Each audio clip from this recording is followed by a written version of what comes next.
Hello दोस्तों, आज हम आपके सामने एक नई वीडियो लेके आए हैं जिसमें हम आपसे रिलेटेड बात करेंगे आपके टाइम शेड्यूल की। तो पिछली वीडियो भी थोड़ी सी लंबी हो गई थी। अब की बार ये सोचा है कि टॉपिक्स पहले ही डिसाइड कर लेंगे ताकि आपको ज़्यादा एक्सटेंडेड ताकि आपको ज़्यादा कंटेंट ना मिले। इतने से कंटेंट से आप इतनी चीज़ सीखो, ठीक है। तो आज हम सिलेबस से रिलेटेड बिल्कुल भी बात नहीं करेंगे, बिल्कुल अपने टाइम से रिलेटेड ही बात करेंगे ताकि ज़्यादा टॉपिक कवर करते हैं तो मेरे माइंड से भी चीज़ें स्किप हो जाती है और आपसे भी इतना ज़्यादा देखा नहीं जाता होगा। तो बहुत ज़्यादा टॉपिक है, तो आज हमने पहले ही डिसाइड कर लिया है हम आज कौन से टॉपिक कवर अप करने वाले हैं। तो सबसे पहले आज हम बात करेंगे एस्पिरेंट्स जो अकेले प्रिपरेशन करते हैं उनके लिए कितने घंटे पढ़ना चाहिए, और आपको जॉब और कॉलेज स्टूडेंट्स को कितने घंटे पढ़ना चाहिए, और ये 5+2 की स्ट्रेटजी क्या है, और आपका डेली टाइम शेड्यूल फॉलो कैसे करें।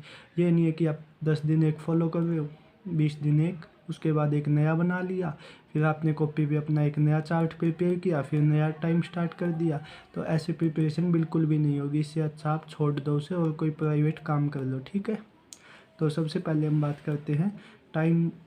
जो भी एस्पिरेंट्स हैं, मतलब जो अपनी ऑफलाइन क्लासेस लगाते हैं या फिर अपना ऑनलाइन क्लासेस लगाते हैं, तो जो भी बच्चे हैं जो बिगिनर्स हैं, ऑफलाइन तो मैंने किसी को सजेस्ट ही नहीं किया था कि अगर आप ऑफलाइन लगाओगे उसमें टाइम वेस्ट बहुत ज़्यादा होगा। आप कहीं भी लाइब्रेरी में या घर पे बैठ के ऑनलाइन क्लास ही प्रेफर करो, जिससे आपकी प्रोडक्टिविटी है वो ज़्यादा होगी। जितने घंटे आप काम करना चाहोगे उसमें से अच्छा प्रोडक्टिव टाइम निकल पाएगा। तो बात करते हैं सबसे पहले टाइम शेड्यूल की। जो सिर्फ एसएससी की प्रिपरेशन करते हैं तो आपको 10 घंटे तो निकालने ही निकालने हैं, जिसमें से आप 8 वर्किंग टाइम होगा और 2 आपका रिवीजन टाइम होगा। 2 घंटे आपको रिवीजन करनी है। तो आपको देखो मैं एक रफली आइडिया दे देता हूँ, बिल्कुल इसी को फॉलो नहीं करना आपको। तो एवरेज स्टूडेंट के लिए बता रहा हूँ सबसे पहले। तो जो आपको इंग्लिश है वो 1 घंटा आप ग्रामर पे लगा सकते हो, एक वोकैब पे, और जो आपने कल वोकैब पढ़ी है वो नेक्स्ट डे आपको 30 मिनट्स इसमें से निकाल के आपको ये रिवाइज करनी है, ठीक है। उसके बाद अर्थमेटिक में अगर आपका सिलेबस कंप्लीट है तो आप इस टाइप से फॉलो कर सकते हो, 1 घंटा उसका रिवीजन, 1 घंटा उसका रिवीजन। अगर आपका सिलेबस नहीं कंप्लीट है तो आप 1.5x पर या फिर 2x पर बैठ के अपना जल्दी से सिलेबस निपटाओ। आपको ये फॉलो करने की ज़रूरत नहीं है। पहले अर्थमेटिक के चैप्टर ले लो, उसके बाद एडवांस के, ठीक। उसके बाद जीएस। ऐसे ही जीएस में आपको कोई भी 2 सब्जेक्ट लेने हैं, 1 घंटा किसी सब्जेक्ट की वीडियो, 1 घंटा किसी की। अगर आपके दोनों सब्जेक्ट कंप्लीट हो जाते हैं उसके बाद अपने नोट्स पे टाइम लगाना है, 1 घंटा इस सब्जेक्ट के, 1 घंटा इस सब्जेक्ट के। जैसे आप हिस्ट्री पॉलिटी एक साथ ले सकते हो, जियोग्राफी इक्को ले सकते हो। इक्को आपको सबसे लास्ट में करनी है। इक्को से पहले आपको अपनी करंट अफेयर करनी है, जो कि लास्ट 6th मंथ की करनी होगी आपको, ठीक है। तो आपको अपना सिलेबस करना है, उसके बाद आपको अपने नोट्स पढ़ने हैं। तो इस सिलेबस से रिलेटेड हम नेक्स्ट वीडियो में डिटेल में बात करेंगे, तो इस वीडियो को ज़्यादा लंबी नहीं करते हैं।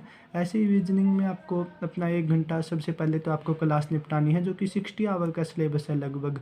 अगर वो हो जाता है तो हम अपना इसमें से बचा के टाइम और सब्जेक्टों में दे सकते हैं।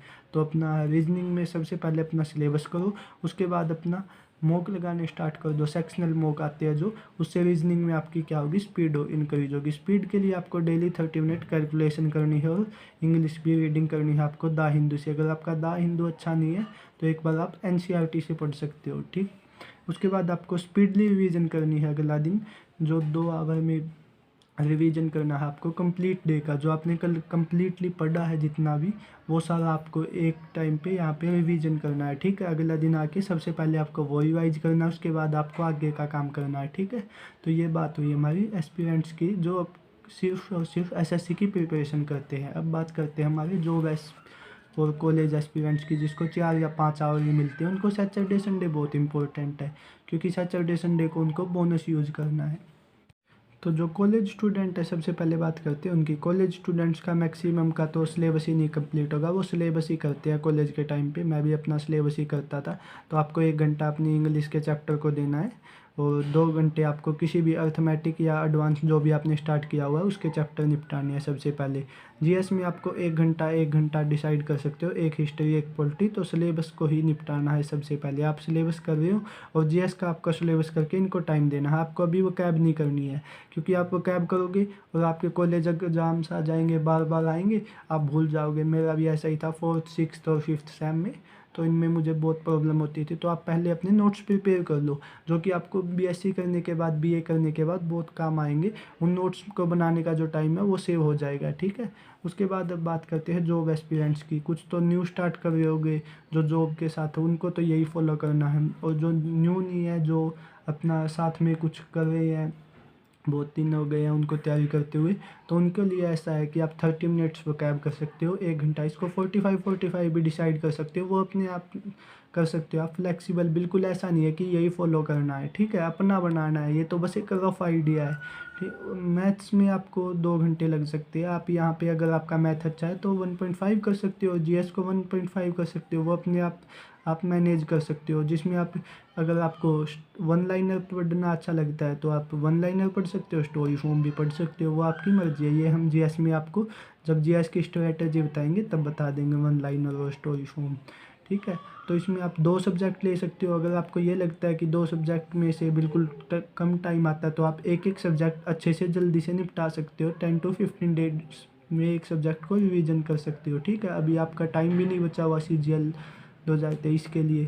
तो सैटरडे संडे को आपको क्या करना है, खास तौर पर आपको वीकली 2 मॉक तो लगाने ही लगाने, एक सैटरडे को एक संडे को।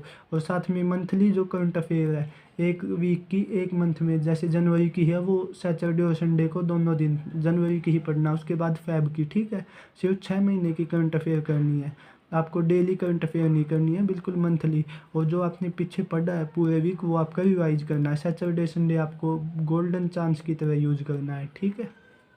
बात कर लेते हैं अपनी 5+2 की स्ट्रैटेजी। ये तो बिल्कुल सबसे बढ़िया रूल है, सबसे बिल्कुल गोल्डन रूल बोल लो आप। गोल्डन मिस्टेक भी बच्चे की यही होती है, क्योंकि वो सिलेबस करने में जल्दी लग जाते हैं, वो आगे आगे बढ़ते जाते हैं और पीछे बिल्कुल भी रिवाइज नहीं करते, जो कि बाद में भूल जाते हैं। उसके बाद नोट्स तो होते हैं उनके हाथ में, लेकिन उनको याद कुछ भी नहीं होता, नोट्स में से समझ नहीं आता, तो वो नोट्स रख के दोबारा से क्लास लगाते हैं। इससे क्या होता है, बिल्कुल टाइम वेस्ट होता है। तो आपको क्या करना है, अपना 5 दिन तो वर्किंग डेज निकालने हैं, जिसमें से 2 दिन रिवीजन डे। आपको डेली रिवीजन भी करनी है और उसके बाद आपको यहाँ पे वीकली रिवीजन भी करनी है, जिससे आपका जो कंटेंट है वो बिल्कुल स्ट्रॉन्ग हो जाएगा, सॉलिड हो जाएगा, ठीक है। तो आपको 5 दिन वर्किंग डेज और आपके 2 दिन हो गए जो रिवीजन डे। रिवीजन डे पे एक्स्ट्रा आपको क्या करना है, 2 मॉक लगाने हैं उन स्टूडेंट्स को जिसका 50% सिलेबस कवर है, ठीक है। जिसका 50% सिलेबस कवर नहीं है उनको क्या करना है, अपना जो भी चैप्टर रीजनिंग का या मैथ का कंप्लीट हुआ है उसके आपको चैप्टर टेस्ट लगाने हैं। चैप्टर टेस्ट बुक पे है, और टेक्स्ट बुक पे ऑफ़र भी चलते रहते हैं। मैं आपको डिस्क्रिप्शन बॉक्स में टेक्स्ट बुक का कूपन डाल दूंगा, जिससे आपको सस्ता मिल जाएगा, ठीक है। और आपको मैथ्स में क्या करना है, जो भी आपका सिलेबस कवर अप हुआ है तो आपको किरण या पिनाकल की बुक उठानी है, ठीक है, जिसमें भी आपके PYQ मिल जाए। कुछ भी उठा लो, अगर आपके पास नहीं है कोई और सोर्स है तो उनसे भी कर सकते हो। मैंने बोला बिल्कुल यही तो नहीं लेके आने, ठीक है। ऐसा नहीं है कि आप पैसे लगा रहे हो, जो बोल रहे हैं किसी यूट्यूब पे वीडियो देख के इसी पे पैसे लगा दिए, ठीक। तो आपको ये दोनों बुक उठानी है और अपने जो भी चैप्टर हुआ है उसके क्वेश्चन लगाने, उससे आपको पता चल जाएगा कि मैं कितना सोल्व कर सकता हूँ और कैसे क्वेश्चन आते हैं। और ऐसे ही जीएस में, जीएस का जो आपका कंप्लीट होगा ना चैप्टर, मतलब एक टॉपिक हो गया, जैसे मेडिवल में मुगल कंप्लीट हो गए, तो मुगल के जितने भी मेडिवल हिस्ट्री में जितने भी PYQ बने, कहाँ से करोगे आप, पिनाकल से कर सकते हो, किरण से कर सकते हो, घटना चक्र से कर सकते हो। इसके लिए तो बहुत सारी बुक आती है। चलो मैं जीएस की स्ट्रैटेजी में एक बार बुक और बता दूंगा कि आपको कौन सी बुक से आप ऑब्जेक्टिव लगा सकते हो। तो ये सारा काम आपको वीकली करना है, जो कि आपका सैटरडे संडे को होगा। थोड़ा बहुत इसमें रेस्ट भी हो जाएगा, क्योंकि रिवीजन है, जल्दी हो जाएगा। रिवीजन जो आपने पढ़ा हुआ वो तो बिल्कुल जल्दी स्पीडली निकाल देते हो आप। टाइम टेबल कैसे फॉलो करें, देखो सबसे बड़ा ही क्वेश्चन ये रहता है। अगर आपको देखो कुछ भी करना है तो आपको कंसिस्टेंसी और रिवीजन ये दोनों ही चीज़ करवा सकती है, क्योंकि आप कंसिस्टेंस रहोगे, डेली की डेली वही काम करोगे, प्रैक्टिस करोगे, प्रैक्टिस में एक्सरसाइज परफेक्ट कुछ भी बुलवा लो, मतलब आपको खुद को ही कंसिस्टेंसी रखनी पड़ेगी और अपना जो शेड्यूल है वो फॉलो करना पड़ेगा। इसके लिए आप एक ये चीज़ अपना सकते हो कि आप पहले 7 दिन के लिए लगा लो, ठीक है। उसके बाद 21 दिन के लिए स्मॉल टारगेट्स रख लो, फिर उनको लार्ज करो, ठीक है। ये नहीं है कि पहले इतना बड़ा सोच के चले फिर इतना सा हुआ, उसका कोई फ़ायदा नहीं है।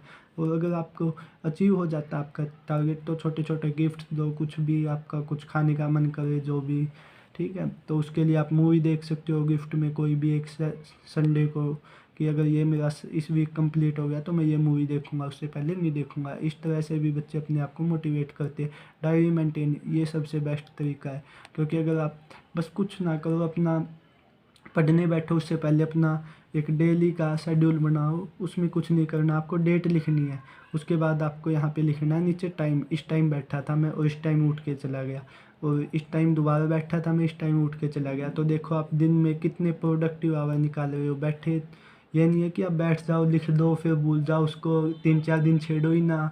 और ये भी नहीं है कि आप लिख के उसमें साथ में रील्स देख रहे हो, ठीक है, वो स्लाइड्स की रील्स शॉर्ट्स ये अपना सब बंद करना पड़ेगा, तभी शेड्यूल फॉलो हो पाएगा, नहीं तो मुश्किल है। ये सब ही आजकल बच्चों को बिगाड़ रहा है, रील्स और शॉर्ट्स ये तो बिल्कुल बंद ही करनी पड़ेगी, इनके पे तो क्रॉस।